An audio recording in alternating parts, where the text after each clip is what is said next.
नमस्कार, मी ओंकार करंदीकर. आज तुमच्यासमोर मी जी कविता सादर करणार आहे ती आहे कविवर्य आरती प्रभू म्हणजे चिंत्रम खानोलकर यांची कविता. गेले अनेक वर्ष मला ही कविता आवडत आलेली आहे. खूप वर्षापूर्वी मी जेव्हा पहिल्यांदा ही कविता वाचली तेव्हापासूनच मला त्यामध्ये काहीतरी गूढ आणि काहीतरी खोल आहे असं वाटत आलं आहे. आणि गेले 2-3 वर्ष मी जेव्हा काव्य सादरीकरण आणि रसग्रहण यूट्यूबवर सुरू केलं तेव्हाही मला असं वाटत होतं की ही कविता कधीतरी एकदा करायला हवी. पण काही कविता अशा असतात की त्याचा संपूर्ण अर्थ आपल्याला लागतोच असं नाही, कळतोच असं नाही, किंवा कवीला एक्झॅक्टली काय म्हणायचं आहे हे पिनपॉईंट करता येतच असं नाही. पण जाणीवेच्या पातळीवर आपल्याला त्या भिडत असतात कविता. आणि सगळ्याच कविता काय समजायला हव्यात असं नाही, काही जाणवायलाही हव्या असतात. आजच्या भाषेत सांगायचं तर त्या कवितेची वाईब आपल्याला भिडत असते. तर तशी ही कविता आहे. आणि आरती प्रभूंच्या नक्षत्रांचे देणे या काव्यसंग्रहातली अतिशय सुंदर अशी कविता आहे. कवितेचं शीर्षक आहे दुःख ना आनंदही. तर ही कविता मी पहिले सादर करतो आणि जसा जसा अर्थ जो काही थोडाफार मला कळला आहे तो सांगायचा प्रयत्न करतो.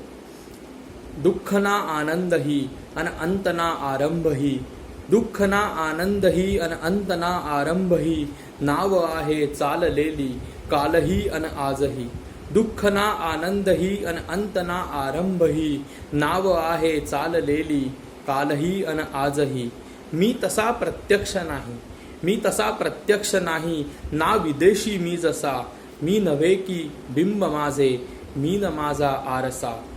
एकला मी नाही जैसा, एकला मी नाही जैसा, नाही नाही मी दुणा, मी नव्हे स्वामी ही माझा, मी नव्हे स्वामी ही माझा, मी न माझा पाहुणा.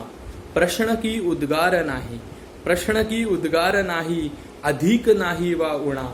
जीवनाला ऐल नाही पैल तैसा मध्यना, जीवनाला ऐल नाही पैल तैसा मध्यना.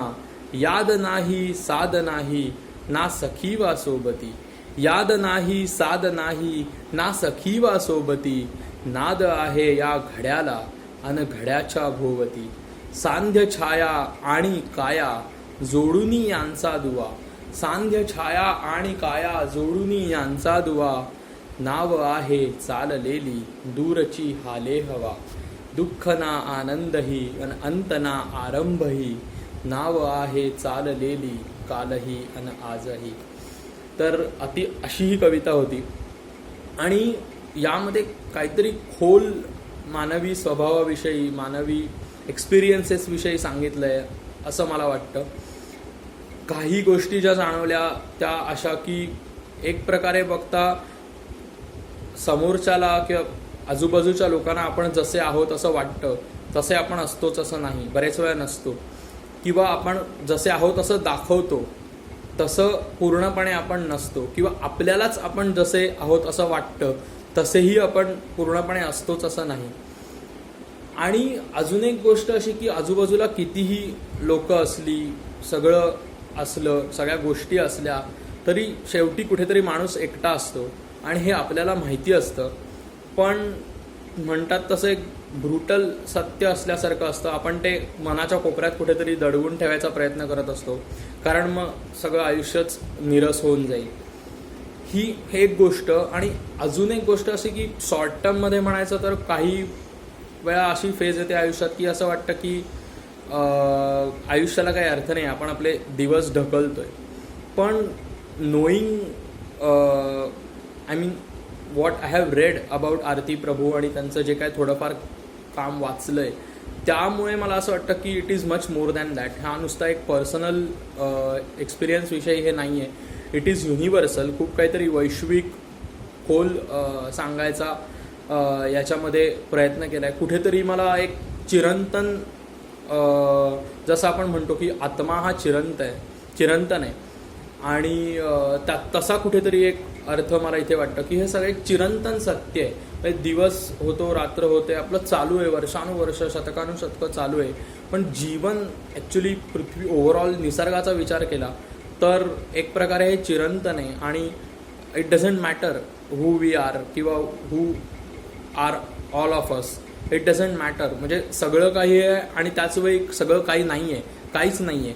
असंही आहे. म्हणजे कुठेतरी एक शून्य शून्य बरं, कमिंग टू धिस वर्ड, शून्य ही एक आरती प्रभूंच्या साहित्यातली एक अशीच वेगळी गूढ गोष्ट आहे. त्यांचं एक नाटक पण होतं, ते मी वाचलं नाही आहे, एक शून्य बाजीराव, पण त्याच्या शून्य ही जी काही संकल्पना आहे ना, अशा शून्य या शब्दावरच्या त्यांच्या अजून पण एक दोन कविता आहेत. तर त्या अर्थी बघायला गेलं तर कुठेतरी आपण आपल्याकडे बाहेरून तटस्थपणे बघत असतो आणि आपल्याला आपण काय जाणवतोय, आपण कोण आहोत त्याविषयी आपलं एक सतत आत्मपरीक्षणही चालू असतं. असा काहीतरी ओव्हरऑल खोल अर्थ त्याच्यामध्ये घडलेला आहे किंवा जन्म मृत्यूविषयी आहे.